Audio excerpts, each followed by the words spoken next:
What's up, my phone ninjas? Kun still here, and today we'll be reacting to Film Theory, Hazbin Hotel, There Is No Redemption by the Film Theorist. Now, I've never expected MatPat to do like a Hazbin Hotel theory.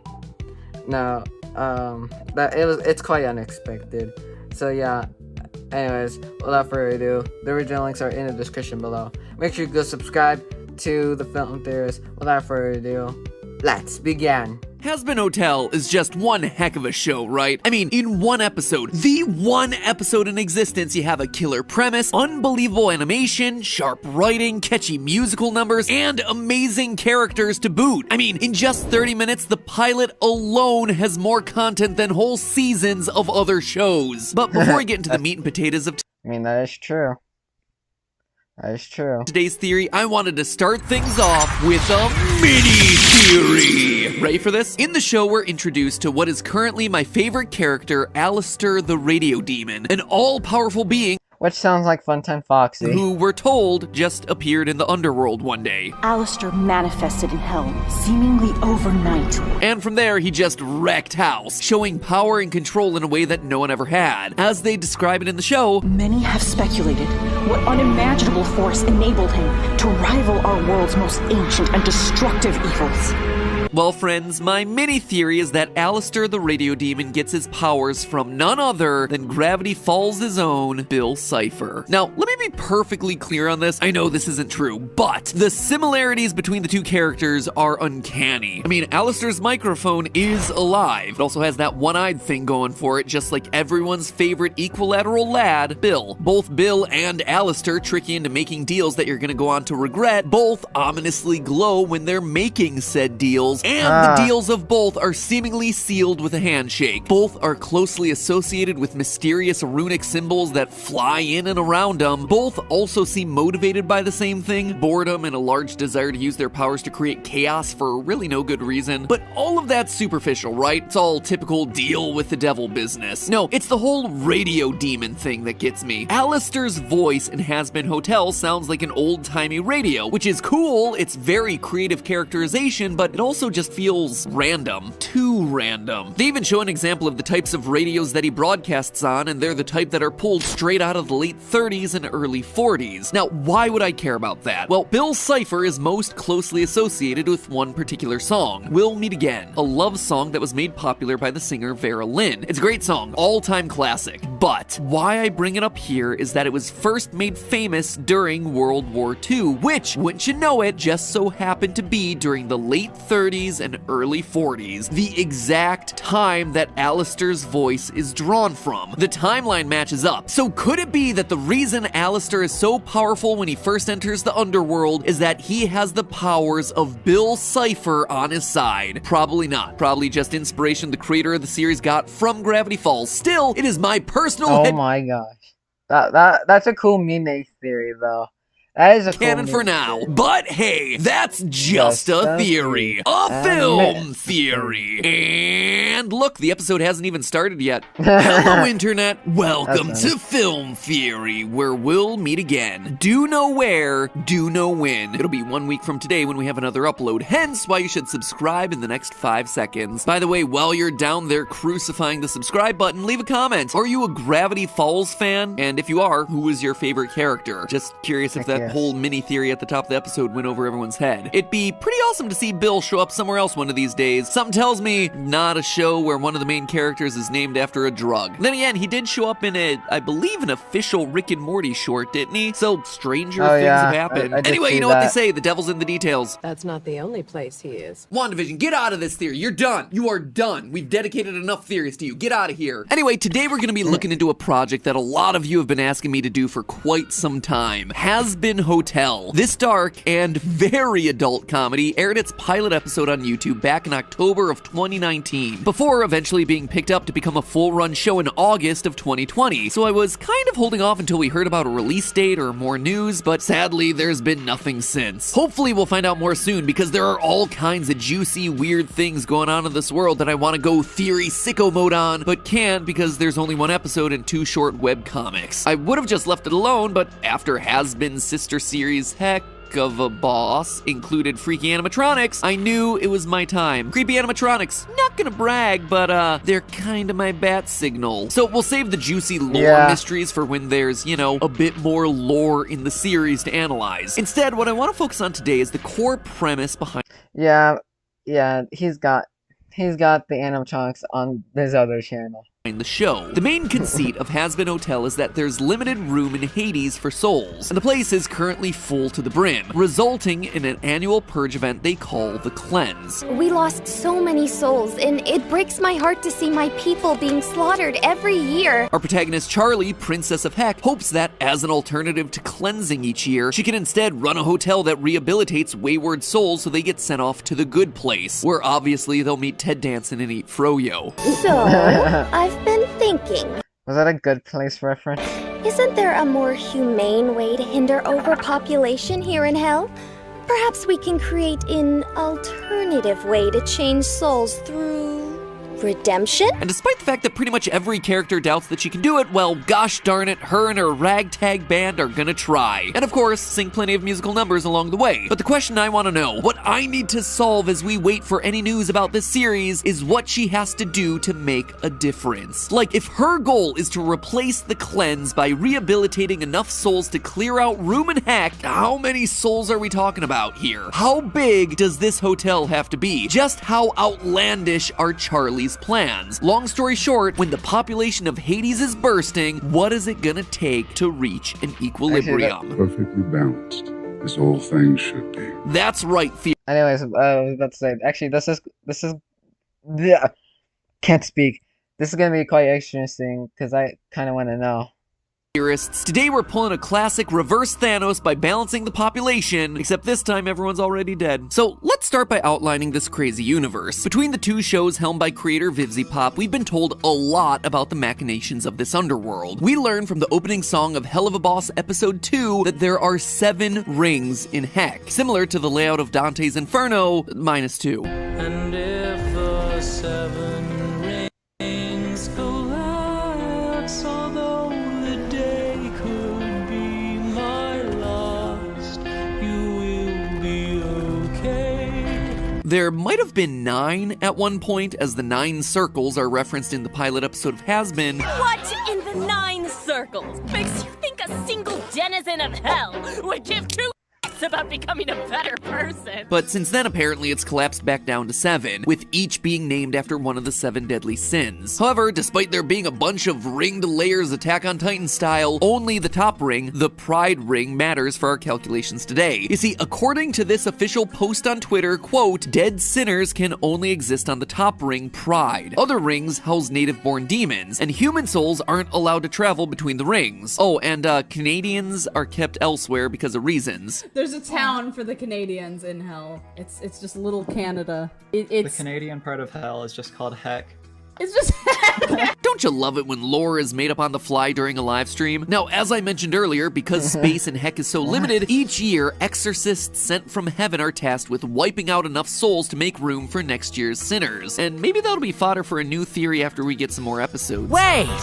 Would that make me double dead? So how many souls is Charlie gonna have to redeem each year to keep the population of the necropolis from swelling too high? Well, funny enough, the problem is a bit simpler than it might first appear. We actually don't need to know the size of Pentagram City, or the Pride Ring, or do things like we did during our Attack on Titan theory where we measured ring population density and all that. Because this time, we are told explicitly that the city is at capacity, and that the yearly cleansing is to knock that number back down. That means we only need to be focused on the rate of new souls entering their unhappy afterlives. If, at the end of the year, the underworld is winding up at capacity, well, Charlie would need to redeem as many souls as would wind up down there in order to maintain an equilibrium. And the good news for Charlie is that the rate of souls going into the afterlife is starting to stabilize. The past 150 years or so has been absolutely wild for the growth of the human population. In 1900, there were about 1.6 billion people on planet Earth, and just 100 years later in the year 2000, that number had reached 6 billion. Fast forward another 20 years to today, and we're at 7.8 billion people. Luckily, for everyone and everything on planet Earth, that number is no longer increasing at anywhere near the same rate it was back then. Humanity's growth rate is slowing, and for more on why that's happening, you can actually check out our classic episode about why Thanos' plan in Infinity War isn't as crazy as it might initially sound. Long story short, people are investing more time into their children, and are thus having fewer of them, causing the population to overall level out. Sociologists have made various estimates about where the population will eventually max out, but reasonable guesses put the total somewhere between 10 and 12 billion people. Certainly a lot, but also not super far off from where we are right now. The death rate is also constantly fluctuating, but has, in general, been falling for the past century. In fact, it's thought that the death rate actually bottomed out in 2018. Projections made by the United Nations already estimate that death rates will begin rising again over the next few decades, as the population begins to age and as demographic shifts towards poorer countries put a larger share of the population in situations with worse medical conditions. But 2018's global death rate was 7.546 deaths for every 1,000 people. With a global population of 7.58 billion in 2018, that would mean that roughly 57.2 million people died in that single year. But of course, not all of those people are going down below, if you know what I mean. Only the sinners are. Now, in the show, we see depictions of all sorts of sinful activities, everything from murder to the usage of illicit substances. So one way to solve our problem would be to take that group of 57 million deaths and figure out what percent of them have engaged in one or multiple of the damning activities that we see happening in and around Pentagram City. According to data from the 2016 World Drug Report, there were 247 million illicit substance users worldwide in that year alone, which is roughly 3% of the global population. And when I say they're using the stuff, I mean that they're using the hard stuff. The stuff I can't say on YouTube for fear of this video getting even more risk of demonetization than it already has. So yep. Right off the bat, that 3% translates to 1.7 million people sent to the deep depths below off of drug use alone. Homicides are, thankfully, significantly less, with an average of 7 homicides for every 100,000 people globally. If we assume that each one of those homicides is being committed by a separate person, which obviously isn't true, but is going to give us our worst case scenario, that adds another 530,000 new additions to our hotel guest list. That number is very concerning when you think about what it represents. The number of murderers on this planet is too darn high. For other violent crimes, the average is actually a bit higher, 12.7 per 100,000 people globally, boosting us by another 962,600. I'm sorry, guys. I'm sorry. I accidentally, 160 souls. So, after the substances and horrific violence section of our program today, we're walking around with a pretty sizable hotel already. 3.2 million souls, all needing to be redeemed if Heck is going to maintain some level of population. That's a lot, jeez.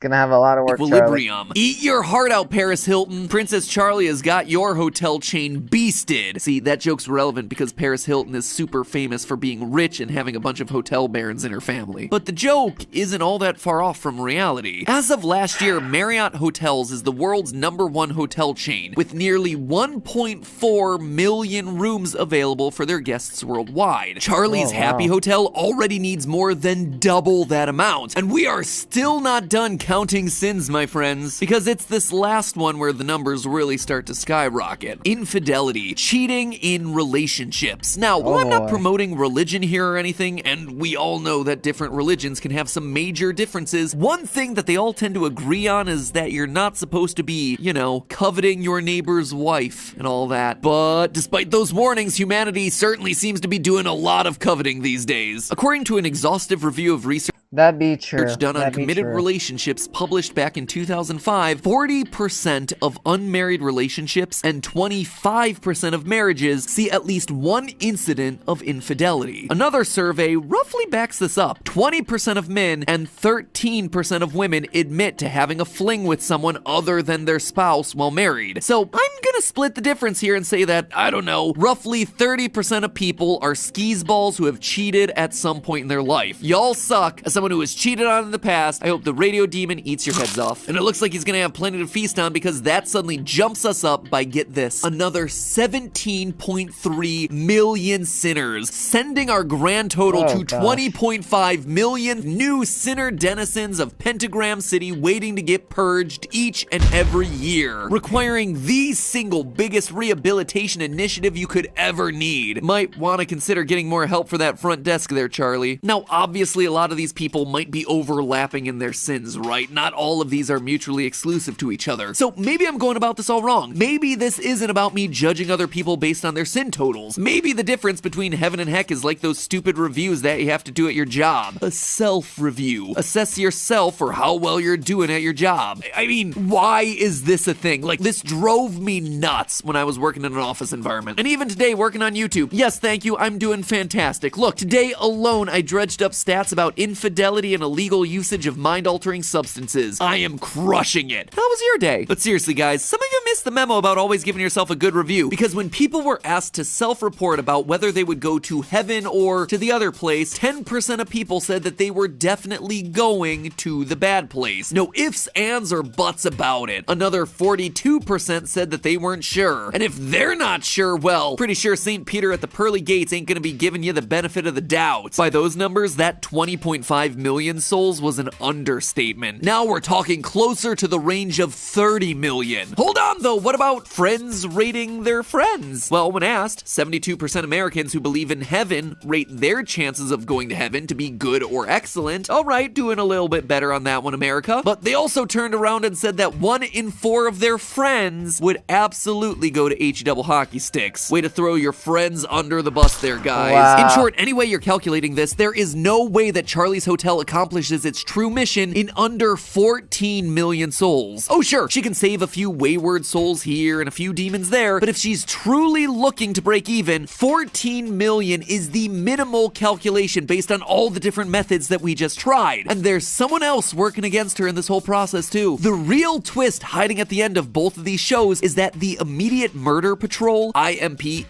the organization that we follow in the sister show Hell of a Boss, is gonna be working directly against Charlie and her goals. Oh my gosh. Oh yeah, I didn't think of that. The imp is powered by a grimoire that they stole from a demon named Solace. In his very first appearance, Solace asks the imp team to kill someone who's spreading the truth about global warming, hoping to increase that death rate we were talking about earlier. He's trying to convince people global warming exists. Doesn't it? Well, yes, but more people die if nothing is done about it. Solace is specifically trying to increase the population of souls despite already existing overcrowding. It's almost like the two shows are working directly against each other. One is about souls getting out of heck, the other is about souls getting in. So will Charlie manage to create a system that's capable of saving some 14 million people or more a year, or will the native demon's plans ultimately stop her? It's honestly a fascinating dichotomy because the two shows are so clearly poised to clash against each other. Either side could end up the victor, and while Charlie may seem the more traditional protagonist to end up winning the day, these shows are anything but traditional. So I guess we'll just have to wait to see what creator Vivzipop has in. I'm wondering if they would make like a Hell of a Boss and Hazbin Hotel crossover. And yeah, I don't know what would happen in it. But yeah, we'll just see what happens in it. But if they do make it, it'll be cool though. In store for us when the full show eventually drops. But until then, it's all just a theory. But yeah, I can't wait for the full actual Hazbin Hotel film theory. And before you check out for the week, let's give a big thank you to today's sponsor, the world's premier streaming service for horror, thriller, and supernatural content. Yep, that's it. Anyways, guys, so guys like this video. This is a really interesting theory. Maybe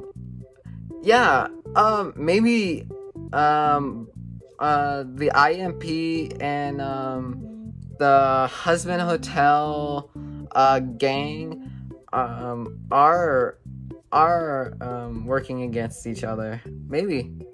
Could. Yeah. You may never know. So yeah, I totally agree with Matt. So yeah, anyways guys, hope you guys liked this video.